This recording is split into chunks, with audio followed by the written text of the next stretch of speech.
We came to Earth because we were broken. Not spiritually. Not politically. Physically. Metal fatigue along the primary spine, coolant hemorrhaging from the starboard drive ring, life support recycling down to 46% efficiency. The kind of damage that doesn't kill you fast, just slow enough for pirates, rivals, or concerned authorities to finish the job. The charts called Sol a low-risk industrial system. The diplomatic index called it volatile but civilized. The war archives were, strangely, thin. That should have been the warning.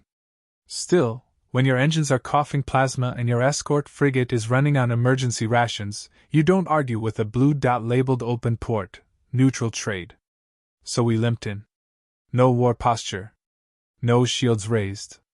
Just our battered convoy sliding into Earth's gravity well like a wounded animal hoping the locals weren't predators.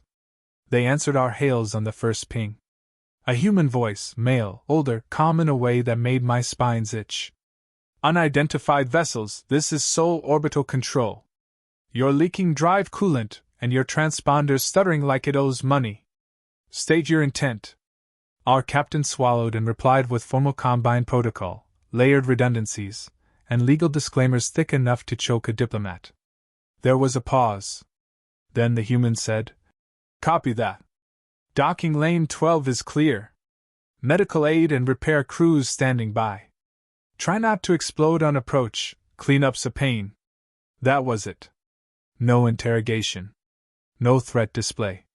No demand for tribute or data access. Just help. As we drifted closer, I watched Earth rotate beneath us. Blue oceans. White clouds. Green land masses scarred by cities that glittered like blade edges.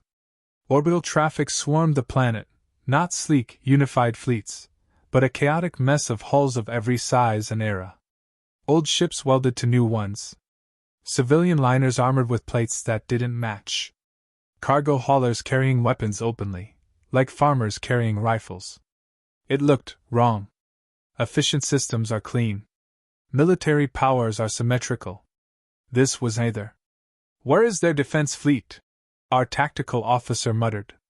I zoomed in on sensor returns and frowned. "Everywhere," I said. "And nowhere."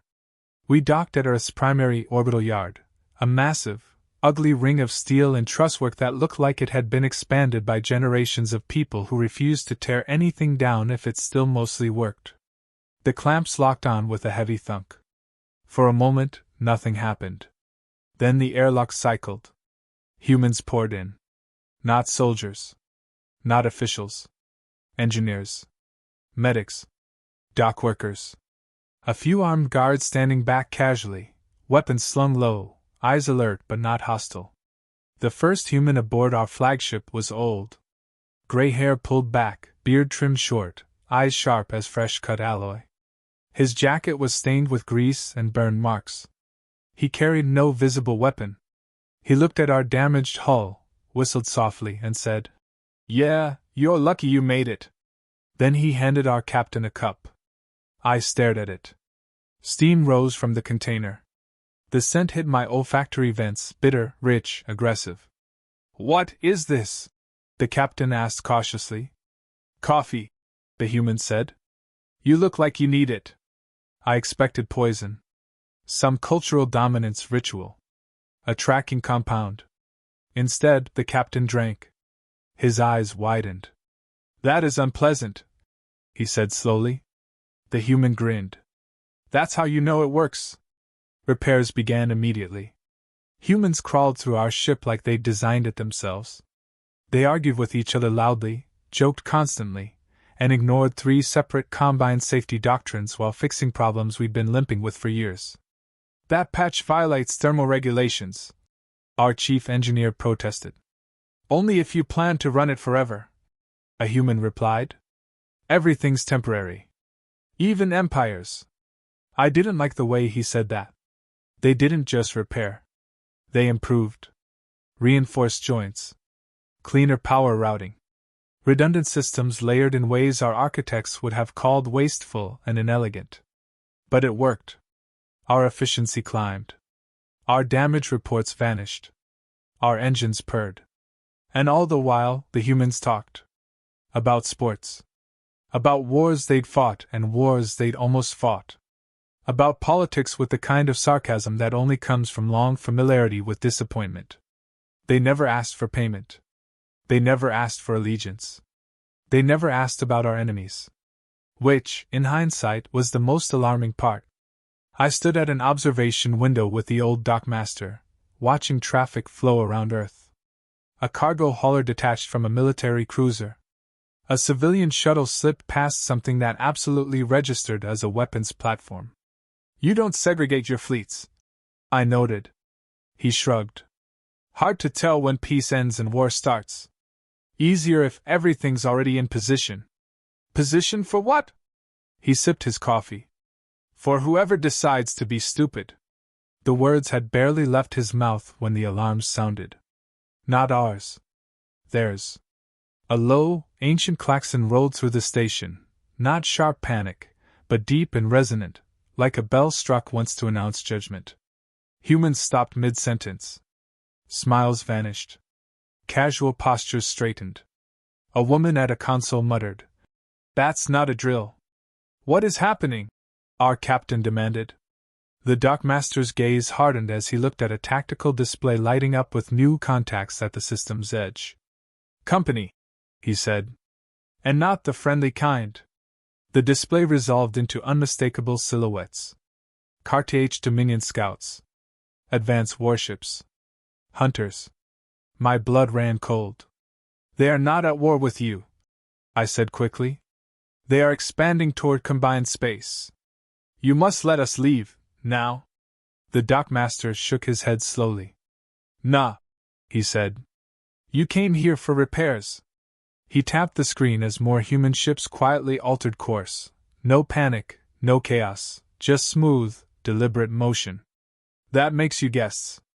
Behind the moon, something massive shifted. Sensors screamed as a gravitational anomaly bloomed where there should have been empty space. A shadow unfolded, angular black, bristling with structures I couldn't fully resolve. A ship so large it bent physics by existing. My translator whispered a human designation pulled from open channels. "Reserve Fleet Asset, Fleetbreaker Class." The dockmaster took another sip of coffee. "Guess you're staying a little longer," he said. And that was when I realized the terrible truth. Earth hadn't welcomed us because it was weak. Earth had welcomed us because it wasn't afraid of anyone. End of Part 1. The Carthage Dominion did not announce itself. They never did. They believed declarations of war were for species that needed permission. 6 scout cruisers slid out of jump space at the edge of Seoul, gold-trimmed hulls catching the sun like ceremonial blades. Their formation was flawless, predators confident their prey was already dying. They broadcast on every known diplomatic band. "Unregistered vessels within Seoul system," the Carthage commander intoned, voice layered with harmonic dominance cues. "This territory has been claimed by the Carthage Dominion under Expansion Mandate 17. Surrender the damaged combine ships for lawful seizure. Earth installations will stand down or be pacified." The message repeated. Earth did not answer. For 12 full seconds, there was only silence. Then a human voice cut in, flat, bored, unmistakably irritated. "This is Seoul Defense Command. You're trespassing." The Carthage commander laughed. It was a harsh, clicking sound that translated poorly but carried perfectly. "Primitive world," he sneered. "You mistake tolerance for weakness. Power down your orbital clutter and—" The transmission cut. Every human ship in the system changed status at once.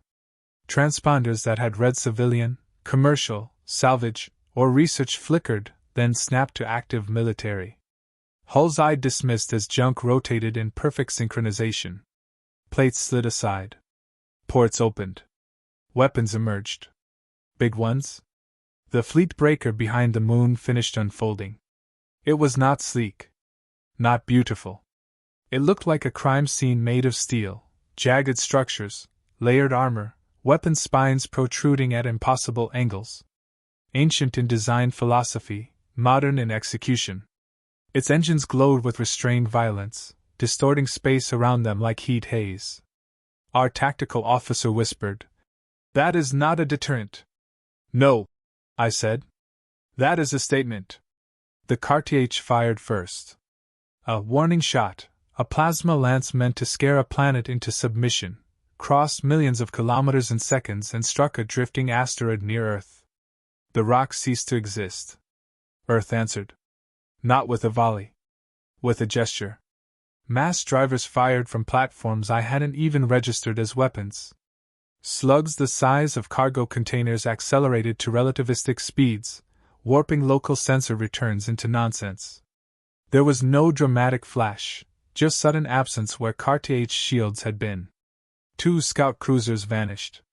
Not exploded. Deleted. The remaining Cartier ships reacted instantly, breaking formation, shields flaring, plasma batteries lighting up space with lethal color. Human ships moved to meet them. They didn't advance in clean lines. They swarmed. Independently. Like a pack that trusted instinct more than doctrine. A human frigate took a direct plasma hit amidships. My breath caught. The ship didn't die. Ablative armor boiled away in controlled layers, shedding heat and energy in luminous sheets. Internal structure glowed red, then cooled as automated systems compensated. The frigate corrected its course and fired back while still burning. "Damage report?" a human voice asked calmly. "Cosmetic," another replied. "We're good." The Cartier tried to flank Earth's orbitals. They ran straight into civilian traffic. Except it wasn't civilian anymore. Cargo haulers rotated to present missile racks hidden beneath shipping containers. Mining vessels released clouds of debris that weren't debris at all, smart shrapnel, each piece a guided kinetic kill. The humans had turned everything into a weapon. And they used it without hesitation. The fleet breaker fired. I didn't understand what I was seeing at first. There was no beam. No projectile. Space simply folded. A gravity well bloomed, artificial and brutal, crushing one Cartier cruiser inward until its hull imploded like a crushed insect. The others tried to flee. Earth allowed it, for exactly long enough to prove a point. Human interceptors leapt ahead on impossible vectors, cutting off escape lanes. One Cartier ship attempted a jump and failed as its drive was torn apart mid-transition, scattering wreckage across subspace like a warning sign. Within 4 minutes, the engagement was over. 6 Cartier warships reduced to scrap and drifting corpses. No human ships lost. The channel reopened. "This is Seoul Defense Command," the same bored voice said. "You've made your introduction. We've made ours." The Cartier commander, voice shaken, dominance cues gone, managed to transmit one final message. This response is disproportionate."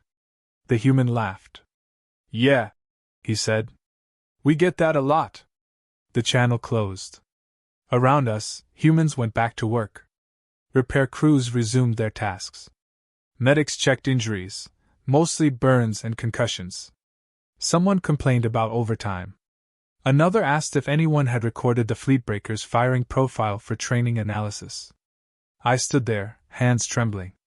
"That was a scout force," our captain said quietly. "The Dominion will respond."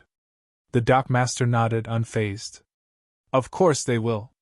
He looked at the tactical display as new data streamed in, long-range sensors lighting up with incoming signatures far beyond the scouts. Hundreds of them. A full Cartier war armada. "Good," he said, finishing his coffee.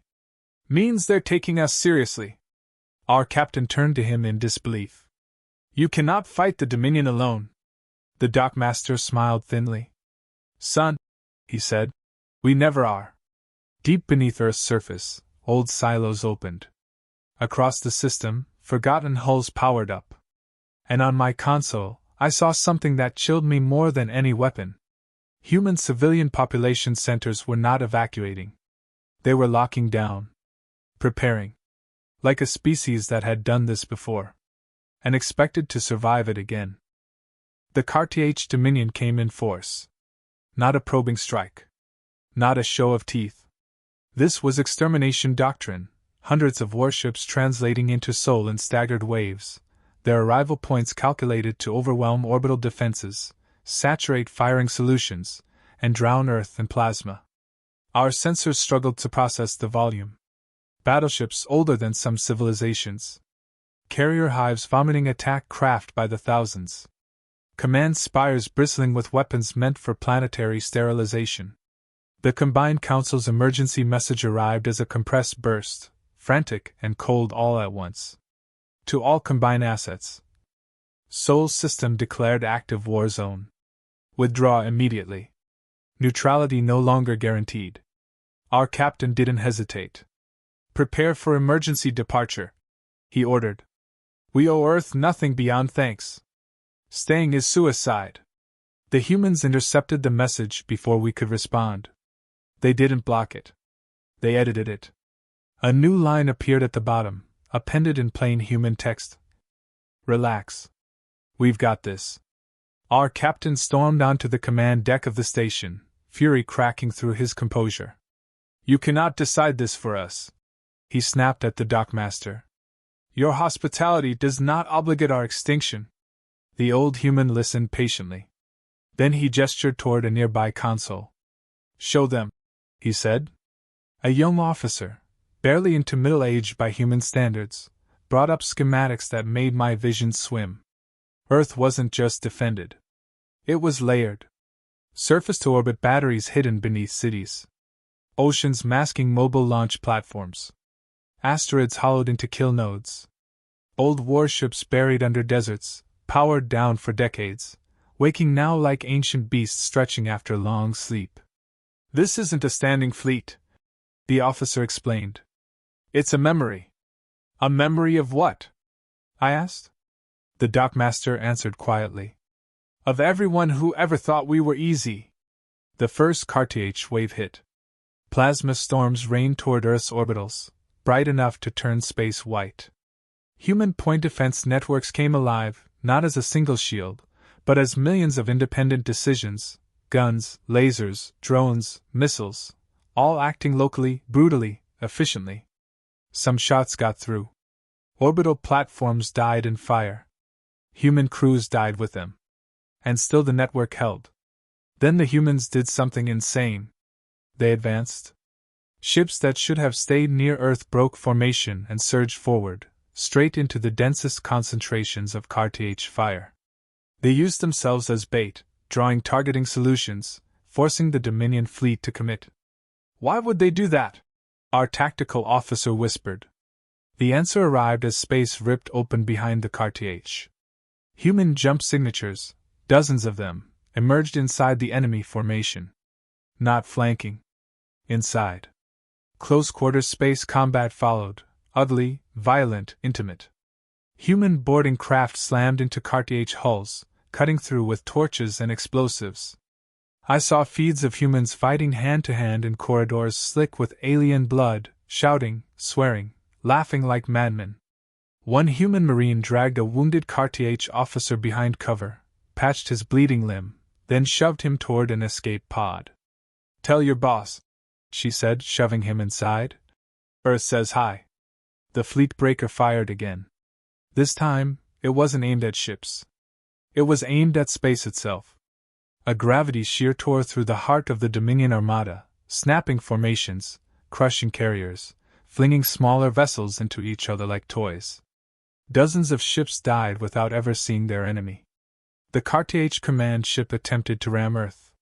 Human vessels intercepted.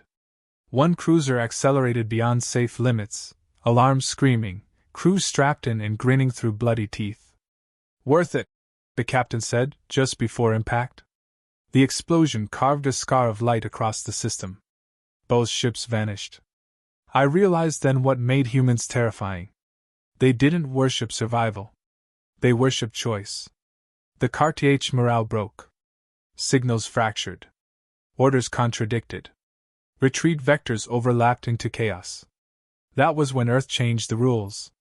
Human channels across all frequencies lit up. Music.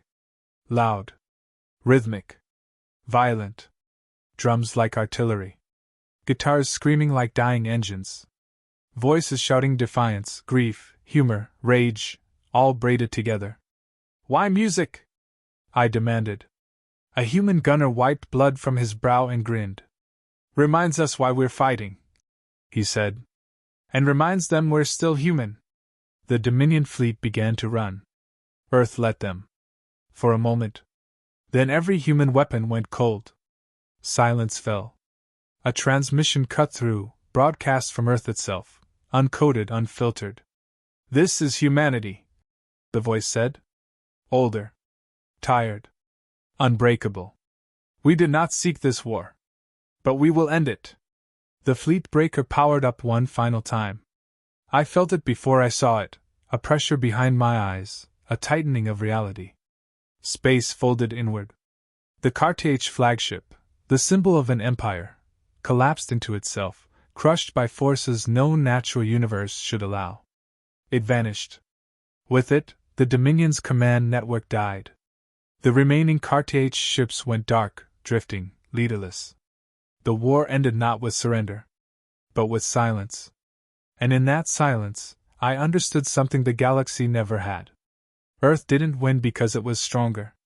Earth won because it refused to be afraid of what winning would cost. The silence didn't last long. Not in the galaxy, and not in our heads. Rumors spread faster than light: "Do not threaten Earth. They will feed you, fix your ship, and then bury your empire." Systems whispered in caution. Fleets shifted away from the Sol sector, their admirals muttering curses they didn't dare say aloud. Entire empires recalculated doctrines, treaties, and ambitions in the shadow of a planet that laughed at annihilation. Our convoy, fully repaired and upgraded beyond combined specifications, hovered at the edge of Earth's gravity well. Engines thrummed with newfound strength, spines reinforced, shields retuned, life support overhauled. Every one of us knew we had been changed, not by the humans' hospitality, but by their reckoning. The dockmaster hailed us one last time. "Coffee for the road?" he asked casually. Our captain hesitated. He had commanded fleets, fought wars, and seen civilizations crumble. Now he faced an offer from a species that had rewritten the rules of survival. Then, finally, he bowed. Not in submission, but in respect. "You have changed the balance," he said. The dockmaster shrugged, sipped his coffee, and smirked. "Balance is overrated," he said. We left Sol behind. The stars stretched. The convoy jumped to hyperspace. And I sat with a cup of the same bitter, terrible coffee the humans had offered, letting its heat crawl through me like liquid courage. I understood then what they were: a species that didn't need intimidation to enforce power, didn't seek war to prove it could fight, and didn't need revenge to make the universe respect it. Humans didn't conquer, they ended threats. And they did it with humor. With improvisation. With brutal ingenuity. With music blaring through comms, and weapons hidden in places no one could imagine. With a cup of coffee strong enough to awaken the dead. The galaxy had learned a new fact. One we would carry home. One that would haunt every council, every empire, every warlord. Earth was open for repairs.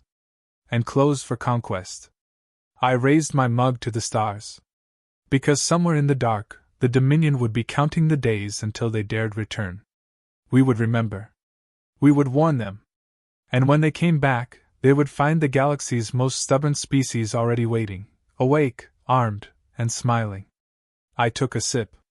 Bitter. Strong. Terrifying.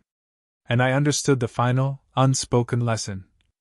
Never underestimate a species that drinks coffee before breakfast.